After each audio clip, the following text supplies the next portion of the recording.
امام حسن علیہ السلام نے فرمایا، مومن وہ ہے جو آخرت کے لیے اچھے اعمال جمع کرتا ہے، اور کافر وہ ہے جو دنیا کے مزے اڑانے میں لگا رہے۔ بہادر وہ ہے جو مصیبت کے وقت صبر و تحمل سے کام لے اور اچھا وقت آنے پر پڑوسیوں کی مدد کرے۔ وہ شخص سب سے بہترین زندگی بسر کرتا ہے جو اپنی ضروریات کے لیے کسی غیر پر بھروسہ نہیں کرتا۔ دانائیوں میں اعلیٰ درجے کا دانائی تقویٰ ہے، اور کمزوریوں میں سب سے بڑی کمزوری بد اخلاقی اور بد عمالی ہے۔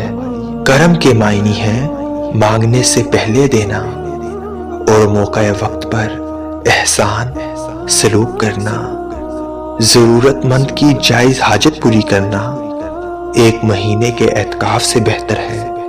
اللہ پاک بہترین بدلہ لینے والا ہے۔ اللہ پاک تمام مومنین کو سلامت رکھے۔